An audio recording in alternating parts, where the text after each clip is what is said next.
Today, we're plunging into a truly groundbreaking new framework.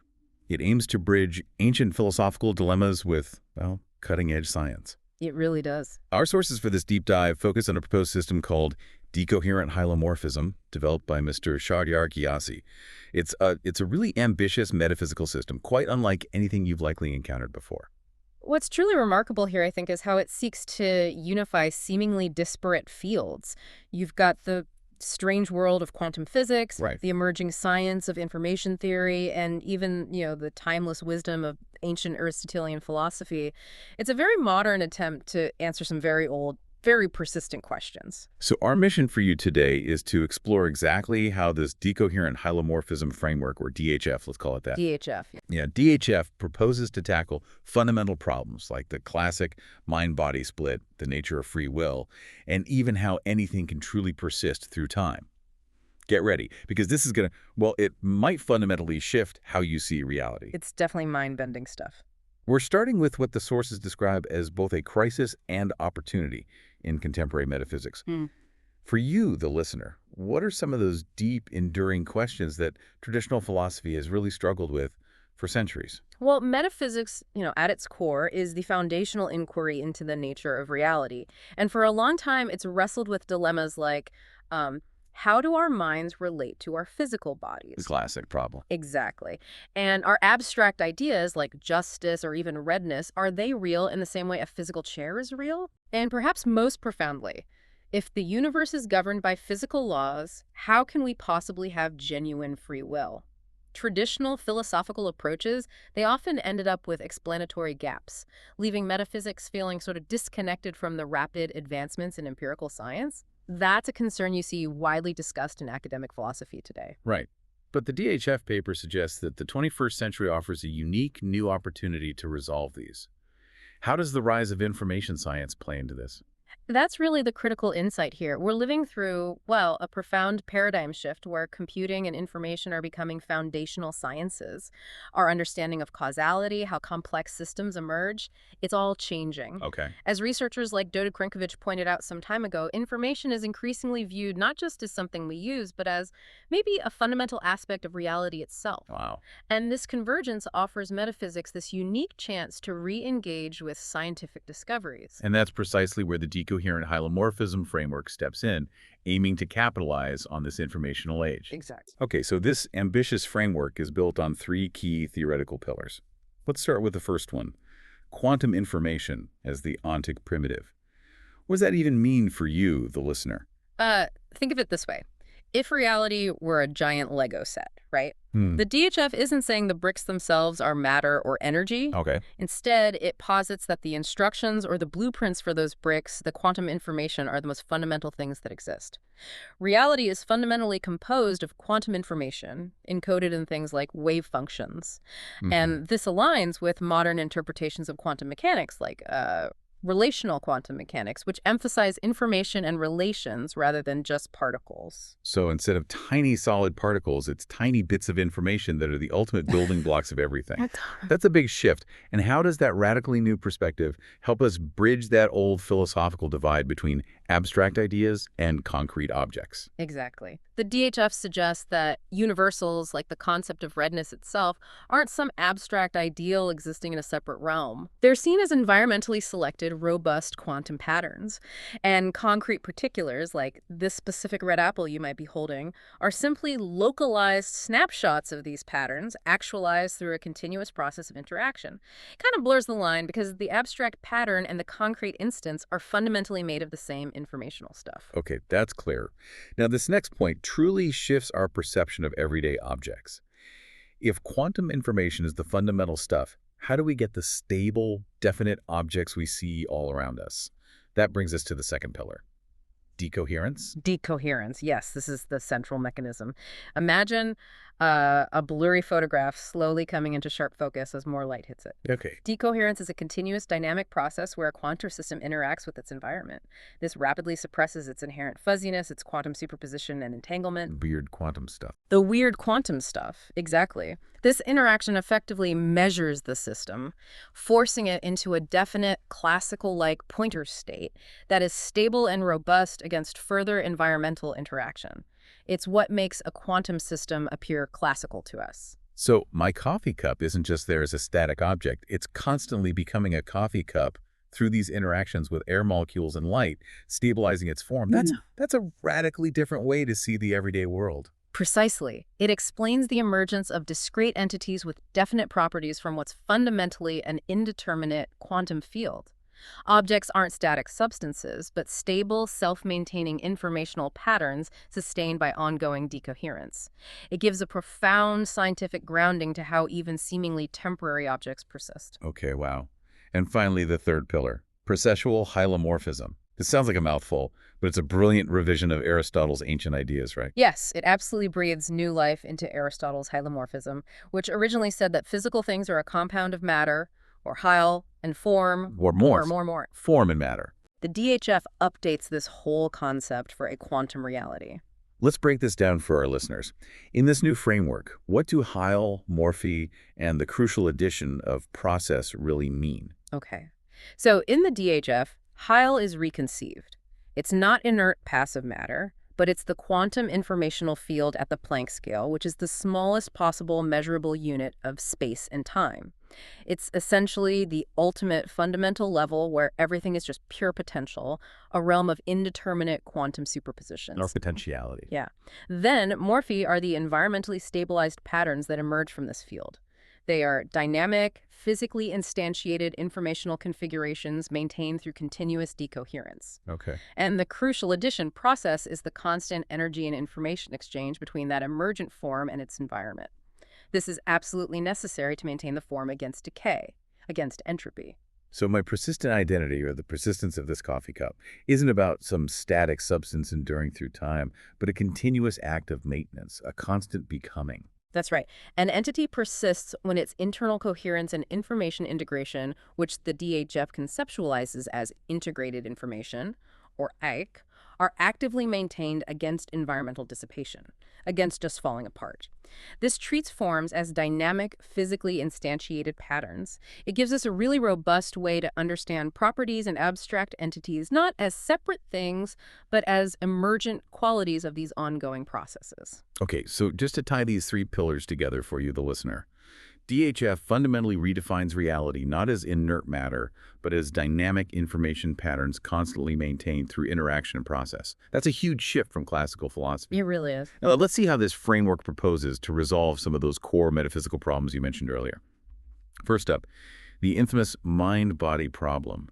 How does the DHF explain something as elusive as consciousness? Right. Well, the DHF positions consciousness as a specific category of emergent form, one characterized by a high integrated information density, or AIFA. See? Drawing from a prominent theory called integrated information theory, IIT, it posits that conscious systems possess a maximal amount of intrinsic causal power because of their unique informational architecture. Hi-Fi simply means a system's parts are profoundly interdependent. They contribute to a unified, irreducible whole, essentially. You can't break them down into simpler parts without losing what makes them conscious. And is there a specific physical substrate hypothesized for this hi-fi emergence within, say, our brains? Indeed. It's hypothesized to involve quantum coherence phenomena within neural structures, particularly microtubules. This echoes some earlier ideas like Penrose and Hameroff's Ortor theory. Ah, yes. But the DHF extends this by predicting that specific patterns of quantum coherence and subsequent decoherence within neural networks enable these hi-fi conscious forms.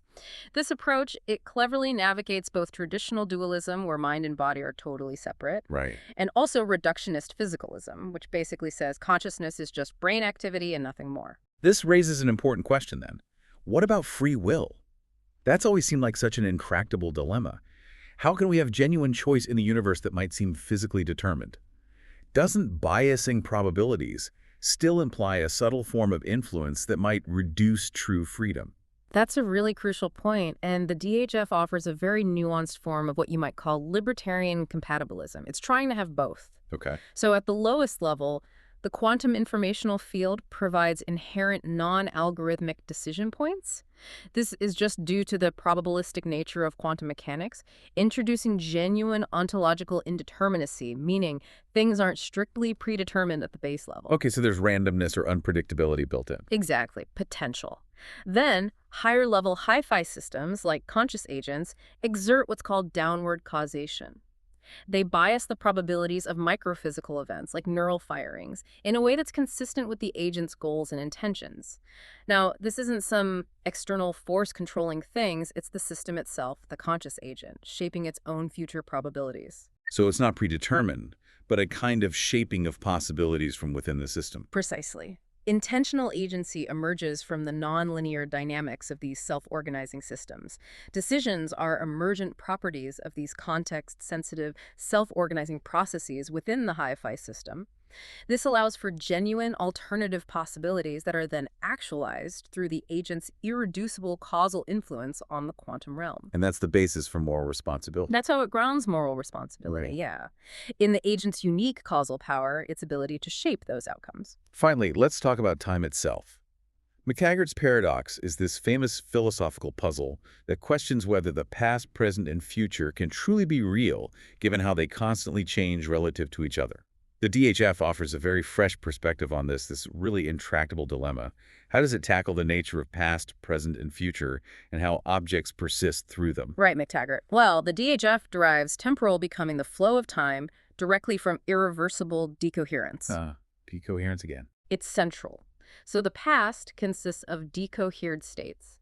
These are robustly imprinted on the environment and effectively irreversible. They've settled into a definite reality. Okay, fixed. Fixed, yeah. The present is a continuous series of decoherence events, happening on incredibly short timescales, like 10 to the minus 23 seconds for a tiny dust grain. Wow, it's fast. Incredibly fast. It represents the continuous actualization of potentiality. And the future remains this realm of quantum superpositions, unactualized possibilities that haven't yet settled or decohered. So persistence through time isn't about a static substance simply enduring, but a constant process of being redefined and maintained in the present moment. Exactly. Persistence is reconceived as the continuous reinstantiation and maintenance of informational forms against the natural decay of entropy. An object's identity is maintained by the persistent pattern of its quantum informational form, even as its constituent quantum information is constantly being updated. Being is fundamentally an ongoing act of self-organization and form maintenance, not a fixed state. What's fascinating here, and maybe differentiates this, is that it isn't just a conceptual framework.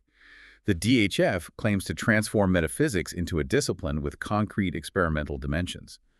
So what are some of the truly mind-blowing ways we could actually test these ideas in a lab? Yeah, this is where it gets really exciting. The framework generates several testable predictions that can be investigated through highly interdisciplinary research.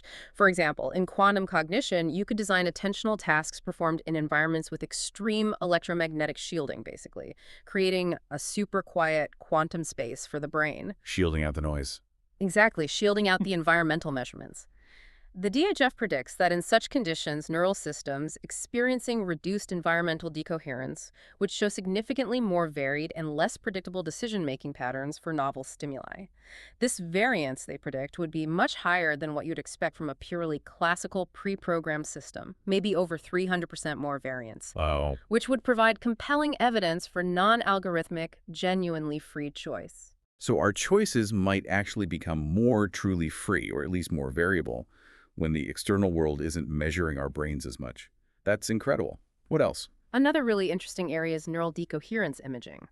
If we could develop super fast imaging techniques, maybe like femtosecond MRI or advanced quantum dot spectroscopy, we might be able to directly observe extended quantum coherence patterns within neural structures lasting for picoseconds to nanoseconds, which is quite long for quantum effects in a warm, wet brain. Okay.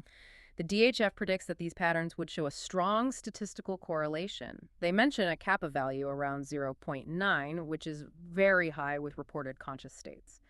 This would essentially provide physical evidence for the quantum basis of qualia, the subjective qualities of experience. Moving consciousness from purely philosophical debate to an observable phenomenon. Potentially, yes. And there are other areas too, like quantum biology, looking for similar long-range coherence in things like photosynthesis or directly testing integrated information theory predictions by measuring A values in the brain during different conscious states. This truly embodies that vision of experimental philosophy, doesn't it? Yeah. Where metaphysical hypotheses can be rigorously tested in the lab.